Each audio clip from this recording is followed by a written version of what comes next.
다 같이 사도신경으로 신앙 고백하겠습니다. 전능하사 천지를 만드신 하나님 아버지를 내가 믿사오며 그 외아들 우리 주 예수 그리스도를 믿사오니 이는 성령으로 잉태하사 동정녀 마리아에게 나시고 본디오 빌라도에게 고난을 받으사 십자가에 못 박혀 죽으시고 장사한 지 사흘 만에 죽은 자 가운데서 다시 살아나시며 하늘에 오르사 전능하신 하나님 우편에 앉아 계시다가 저리로서 산자와 죽은 자를 심판하러 오시리라. 성령을 믿사오며 거룩한 공예와 성도가 서로 교통하는 것과 죄를 사하여 주시는 것과 몸이 다시 사는 것과 영원히 사는 것을 믿사옵나이다. 아멘. 우리 찬송가 144장 찬양드리겠습니다.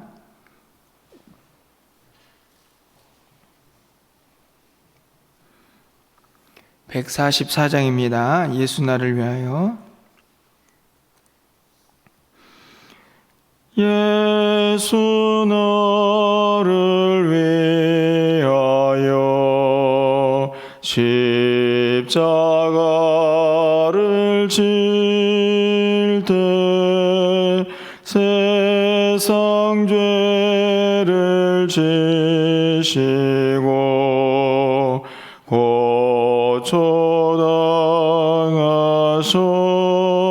고초당하셨네. 예수님 예수님 나의 죄 위하여 법의 피를 흘리니 죄인 받으소서.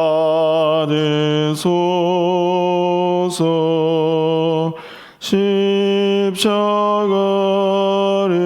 지심은 무슨 죄가 있나. 저무지한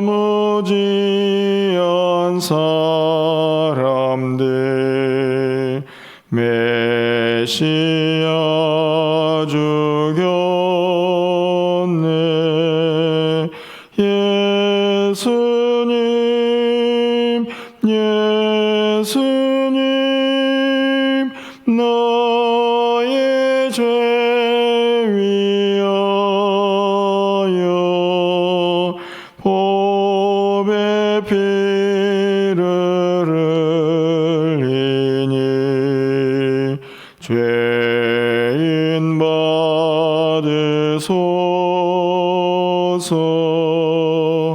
피와 같이 붉은 죄 없는 이가 없네. 십자가의 공로로 눈과 같이 되네. 예수님 예수님 나의 죄 위하여 법의 피를 흘리니 죄인 받으소서.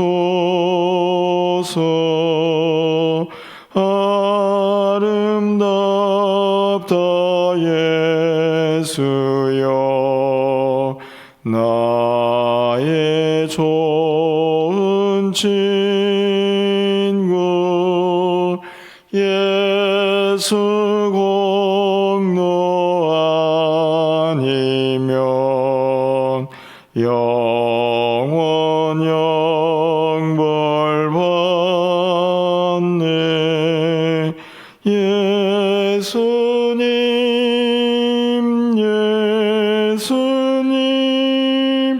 나의 죄 위하여 법의 피를 흘리니 죄인 받으소서.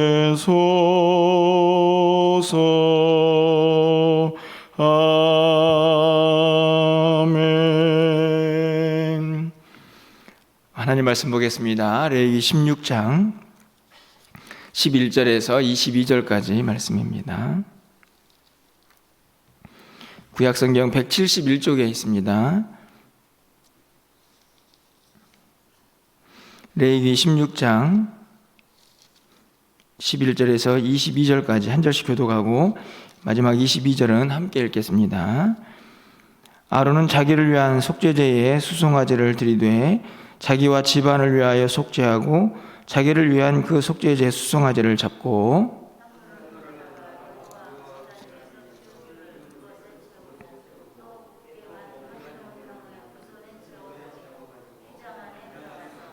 여호와 앞에서 분향하여 향연으로 증거계 위 속죄소를 가리게 할지니 그리하면 그가 죽지 아니할 것이며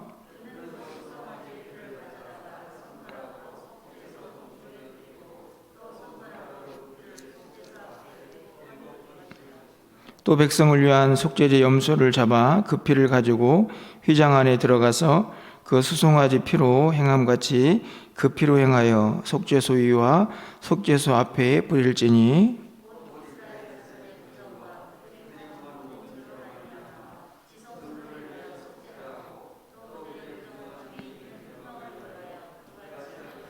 그가 지성소에 속죄하러 들어가서 자기와 그의 집안과 이스라엘 온 회중을 위하여 속죄하고 나오기까지는 누구든지 회막에 있지 못할 것이며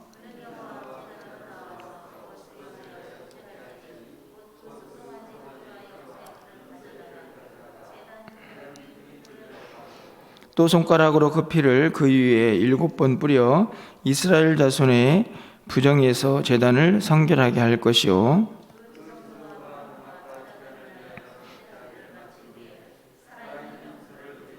아론은 그의 두 손으로 살아있는 염소의 머리에 안수하여 이스라엘 자손의 모든 불의와 그 범한 모든 죄를 아뢰고 그 죄를 염소의 머리에 두어 미리 정한 사람에게 맡겨 광야로 보낼지니 염소가 그들의 모든 불의를 지고 접근하기 어려운 땅에 이르거든 그는 그 염소를 광야에 놓을지니라.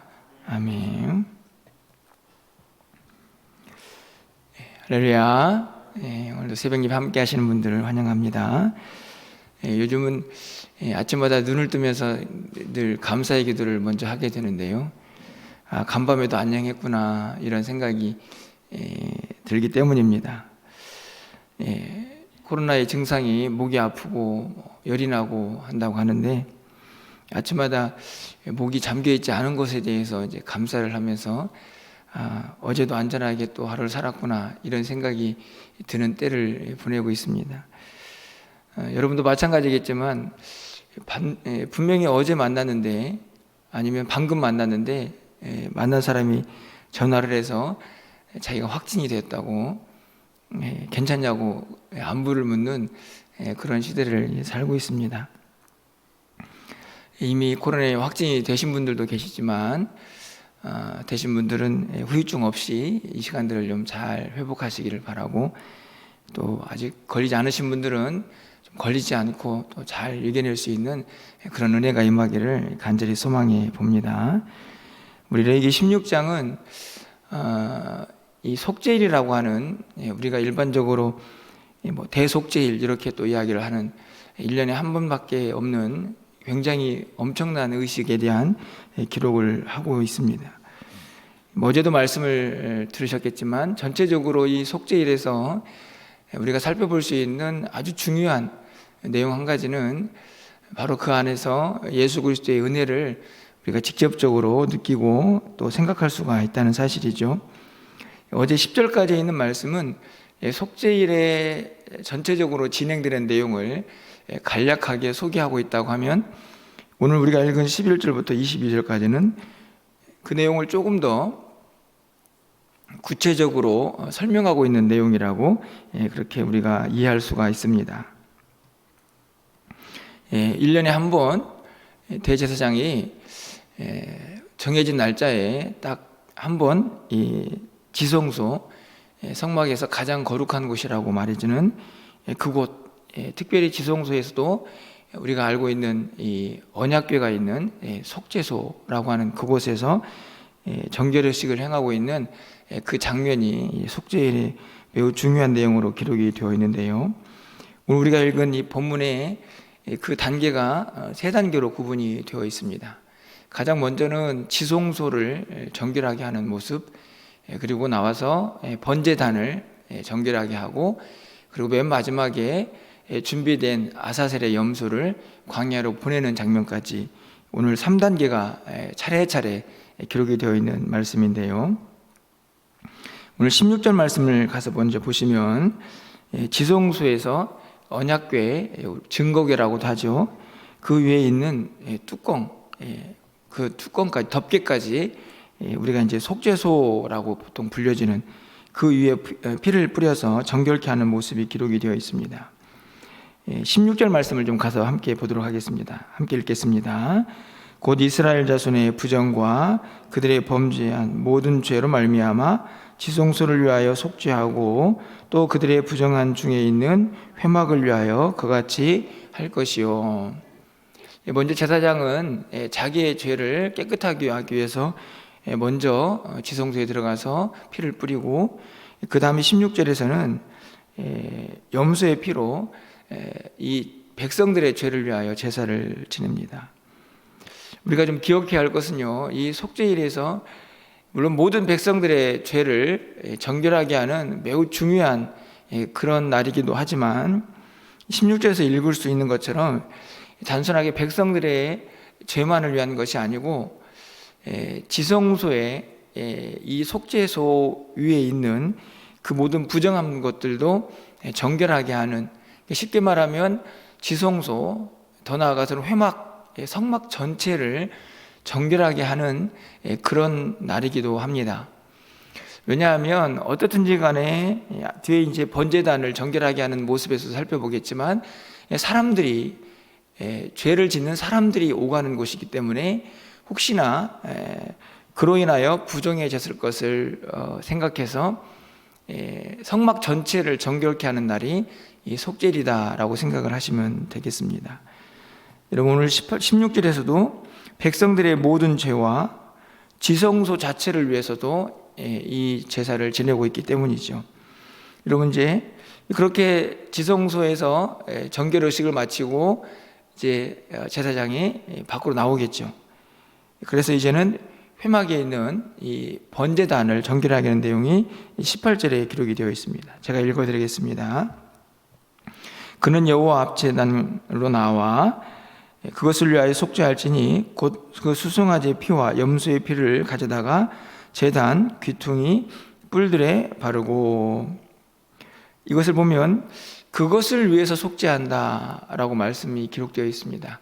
다시 말하면 이 의식은 분명히 백성들의 죄를 위한 것이기도 하지만 많은 사람들이 오가면서 혹시나 번제단을 부정하게 했을 것을 대비해서 그것을 정결하게 하는 의식이 함께 행해지고 있는 것이죠. 지성소를 거룩하게 하고 이제 번제단도 깨끗하게 했습니다. 마지막으로 이제 준비된 아사셀의 염소를 광야로 보내는 절차가 남아있죠. 여러분, 21절, 22절에 그것을 기록하고 있는데요. 21절 말씀을 좀 가서 보시면, 아론은 그의 두 손으로 살아있는 염소의 머리에 안수하여 이스라엘 자손의 모든 불의와 그 범한 모든 죄를 아뢰고 그 죄를 염소의 머리에 두어 미리 정한 사람에게 맡겨 광야로 보낼지니. 염소가 두 마리가 준비가 되죠. 이제 한 마리는 제단에 피를 뿌리기 위해서 이미 이제 죽었고, 남은 한 마리 살아있는 염소에 대제사장이 안수를 합니다. 모든 백성들의 죄를 그 염소 머리 위에 옮겨놓는 의식이죠. 그렇게 옮겨놓고 백성들의 죄를 이 염소가 다 끌어안고 어디로 갑니까? 사람들이 살지 않는, 그리고 다시는 이 염소가 돌아올 수 없는 아주 멀리 떨어진 광야로 그 염소를 보내게 되죠. 이것으로 이제 속죄일에 큰 일들이 진행이 되는데, 이 모습을 통해서 이 대제사장이 행하는 속죄의 의미와 함께 눈으로 보여지도록 우리의 모든 죄가 염소에게 전가가 되어서 다 광야로 떠났구나, 그런 의식을 갖는 속죄일의 모습이 기록이 되어 있습니다. 이 의식을 그대로 믿고 이 의식 속에 참여하는 백성들은 어떤 마음이 들까요? 아마 이 날을 통해서 자신들이 새로 태어났다라는 생각을 분명히 갖게 될 것입니다. 왜냐하면 이제 성막도 정결하게 되었고, 그리고 자신들의 모든 죄가 염소에게 전가가 되어서 광야로 다 떠나버렸기 때문에 그 의식에 전심을 다해서 참여하는 사람들은 아마도 정말 행복하고 기쁜 그날을 맞이하게 되었을 것입니다. 하지만 아무런 생각 없이 아이고 또 속죄일이 되었네, 아마 그런 마음으로 그 의식에 참여했던 사람들은 그냥 1년에 한 번씩 반복되는 그런 날로 기억이 되기도 했겠죠. 저는 오늘 이 16절에 있는 모습을 통해서 우리가 드리는 예배의 모습, 또 우리가 드리는 이 예배가 얼마나 위대하고 엄청난 일인가를 다시 한번 생각해 보게 됩니다. 어제도 살펴보았겠지만 오늘 이 본문에서는 이 속죄일의 규정을 통해서는 철저하게 우리는 예수 그리스도를 발견할 수가 있어야 하는 것이죠. 오늘 이 속죄일, 특별히 구약에 있는 제사와 예수님의 십자가 사건을 너무나 잘 연결시켜서 설명하고 있는 신약의 성경 말씀이 있습니다. 우리가 잘 알고 있는 것처럼 바로 히브리서인데요. 히브리서에 가보면 이 속죄일과 연결된 예수님의 대제사장적인 사역이 너무나 잘 드러나 있죠. 그 중에 하나가 바로 이 대제사장이 1년에 한 번씩밖에 들어갈 수 없는 이 지성소를 예수님의 십자가 사건으로 인하여 모두가 다 담대히 나올 수 있는, 하나님 앞에 나아갈 수 있는 은혜를 입었다는 사실입니다. 여러분 한번 생각해 보십시오. 대제사장이 그것도 정해진 날에, 그것도 1년에 한 번씩만 이 하나님의 임재를 상징하는 지성소에 들어갈 수가 있었습니다. 해석이 여러 가지로 분분하지만 혹시나 이 속죄소를 보아서 죽을 수도 있겠다라는 그런 두려움을 가지고 들어가는 것이죠. 그래서 향기 나는 연기를 가지고 가서 그 속죄소 위를 가립니다. 죽음을 면하기 위해서죠. 하나님을 대면해서 죽을까 하는 그런 두려움이 있는 그 속죄소를 향해서 1년에 한 번씩 들어가는 여러분 대제사장의 마음을 한번 상상해 보실 수 있겠습니까? 여러분 어떤 마음이 들었을까요? 아마 두 마음이 공존하지 않았을까요? 이 엄청난 하나님의 임재를 상징하는 그곳에 내가 지금 들어가는구나 하는 감격, 그것과 함께 내가 하나님을 뵙는 이 거룩한 곳에 들어가는 연약한 인간의 모습을 생각하면서 두려움이 아마 동시에 임하지 않았을까 하는 생각을 갖게 됩니다. 그 지성소에, 그리고 그 지성소를 가리고 있던 휘장, 그것을 송두리째 제거하신 분이 바로 예수님이고, 그 사건이 십자가의 사건 아닙니까? 그래서 히브리서 10장 19절 20절에 이렇게 기록을 하고 있는 것입니다.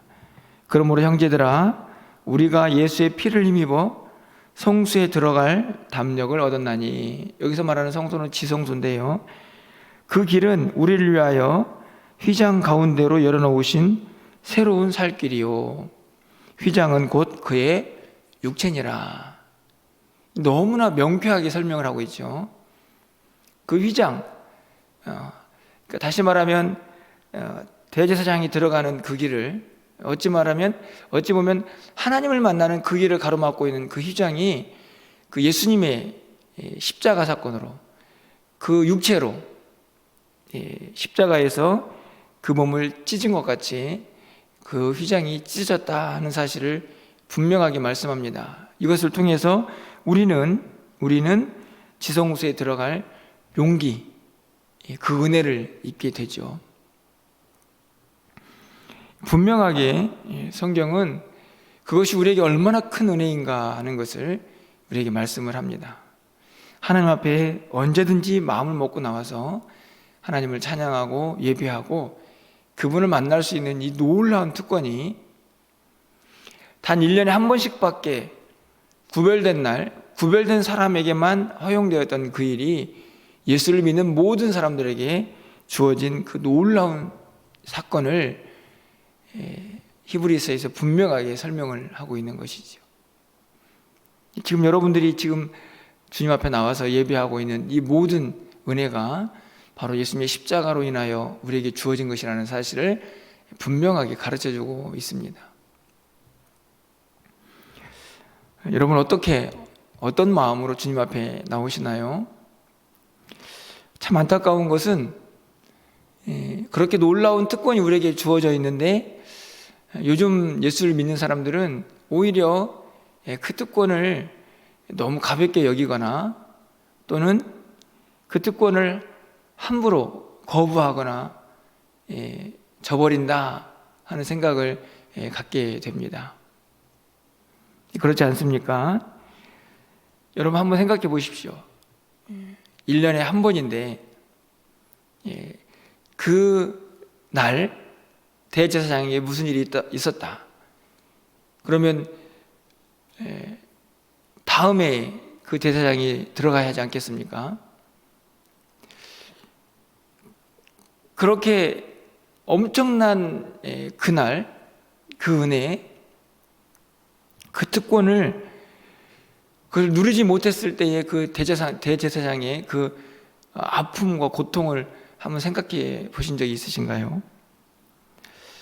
우리에게 주어진 이제는 뭐 1년에 한 번씩도 아니고 내가 원하면 언제든지 나와서 하나님을 만날 수 있는 그 길이 열려져 있는 그 특권, 그것이 얼마나 행복한 일인가. 그것을 우리가 정말 잘 누리고 정말 감사하면서 살아가고 있는가 하는 생각을 오늘 이 속죄를 통하여 또 그 일을 우리 모두에게 대제사장이 아닌 우리 모두에게 허락하신 주님의 은혜를 다시 한번 기억해야 한다는 사실을 오늘 본문이 우리에게 가르쳐주고 있습니다. 또 한 가지는요, 죄사함의 은혜죠. 오늘 본문에서 속죄일의 마지막 단계로 어떤 일을 행합니까? 이 염소, 우리가 아사셀의 염소라고 하죠. 그 염소를 광야로 보내는 일을 합니다. 오늘 22절 말씀을 가서 보시면 염소가 그들의 모든 불의를 쥐고 접근하기 어려운 땅으로 보내지죠. 진 밖으로 보내지는 것입니다. 접근하기 어려운 땅은 다시는 이 염소가 돌아오지 못하게 하는 거죠. 왜냐하면 백성들의 죄를 짊어지고 갔기 때문에 그 염소가 다시 돌아오는 일은 끔찍한 일입니다. 그렇지 않습니까? 그런데 여러분, 성경은 이 아사셀의 염소를 누구라고 말씀을 하고 있을까요? 여러분, 이 염소의 이 모든 불의를 지고 이 진영 밖으로 나가는 그 모습이 누구에게서 보이십니까? 예수님에게서 보이시죠? 그래서 히브리서 13장 12절 13절에 이렇게 기록을 하고 있는 것입니다. 그러므로 예수도 자기 피로써 백성을 거룩하게 하려고 성문 밖에서 고난을 받으셨느니라. 그런즉 우리도 그의 치욕을 짊어지고 영문 밖으로 그에게 나아가자. 이 히브리서 13장에서 이 구절은요, 매우 강조하고 있는 표현이 하나 있습니다. 이게 뭐냐면 성문 밖이죠. 영문 밖, 성 밖입니다. 예수님께서 십자가 왜 지셨습니까? 죄가 없지만 우리의 모든 죄를 다 짊어지시고 영문 밖에 십자가를 지셨죠. 골고다가 영문 밖에 있기 때문입니다. 그곳에서 모든 치욕 당하셨다고 말씀을 합니다. 오늘 본문에 있는 아사셀의 염소도 마찬가지죠. 백성들의 모든 죄를 지고 진 밖으로 나갑니다. 그곳에서 염소는요, 아무도 살지 않고 다시는 돌아올 수 없는 그곳에서 그의 아마 생을 마감하겠죠.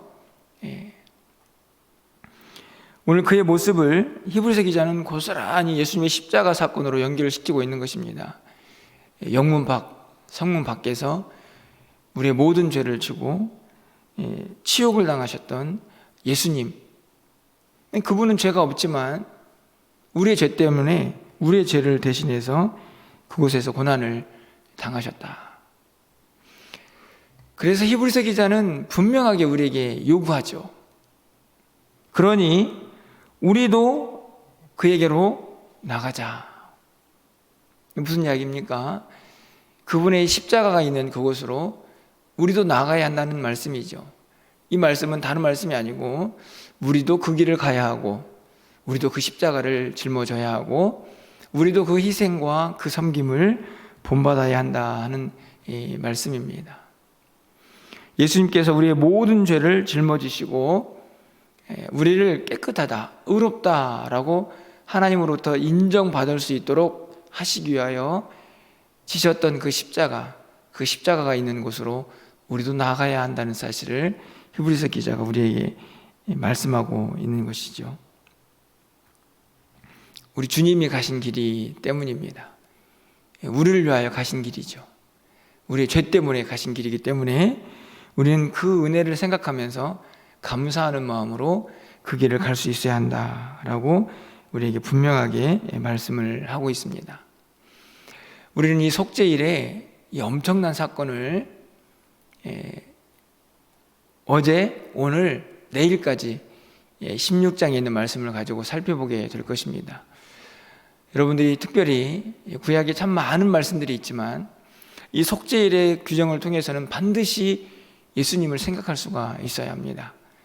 그분이 도대체 우리에게 어떤 은혜를 허락하셨는지, 그분을 통하여 우리에게 어떤 은혜가 주어졌는지를 절대로 잊어서는 안 된다는 말씀이죠. 그 은혜를 기억하는 사람들은요, 주님 앞에 나와서 예배할 때마다 그 감격을 다시 회복할 수가 있어야 합니다. 그 은혜가 얼마나 큰 것인가를 잊을 수가 없기 때문이죠. 그리고 하루를 살아가는 동안에 우리가 가는 길이 비록 십자가의 길이고 고통의 길일지라도 주님이 가신 길이기 때문에 우리는 담대히 그 길을 갈 수가 있어야 합니다. 주님이 치욕의 십자가를 짊어지셨던 것처럼 우리가 가는 길도 좁고 협착하고 그래서 찾는 이가 적을 수도 있습니다. 하지만 그 좁은 길이 주님이 가신 길이고 주님이 그곳에 계시기에 히브리서 기자가 우리도 그곳에 나아가자라고 담대히 외쳤던 것처럼 우리도 당당하게 그 길을 갈 수가 있어야 한다는 것이죠. 우리 주변이 아무리 어수선하고 또 우리의 삶에 이런저런 어려움이 닥쳐올지라도 우리는 이미 그 십자가의 은혜를 덧입은 사람들입니다. 당당해야죠. 담대해야 합니다. 그렇게 하루하루를 좀 믿음으로 승리하시면서 주님 앞에 가는 그날까지, 내일은 이제 그런 안식일에 대한 이야기를 하겠지만 그날까지 더 멋진 그리스도인의 모습으로 하루하루를 살아갈 수 있는 우리 모두가 되기를 주님의 이름으로 간절히 축원합니다. 기도하겠습니다. 사랑의 하나님, 웬 은혜입니까? 웬 사랑입니까? 죽을 수밖에 없는 저희들, 죄로 인하여 고통 가운데 서덕이다가 그렇게 우리의 삶을 마감할 저희들에게 예수님 찾아오셔서 그 십자가로 우리의 모든 죄를 사해 주시고 하나님의 자녀 삼아 주셔서 오늘도 이렇게 주님 앞에 나와 주님을 찬양하며 예배할 수 있는 우리 모두가 되게 하심을 진심으로 전심으로 감사합니다.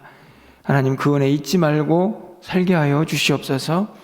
주님 앞에 나올 때마다 그 감격, 그 은혜 다시 회복할 수 있도록 인도하여 주시고 거룩하고 정결한 모습으로 주님 앞에 나올 수 있도록 우리가 매일매일 삶을 최선을 다하여 살아갈 수 있도록 주님 인도하여 주시옵소서.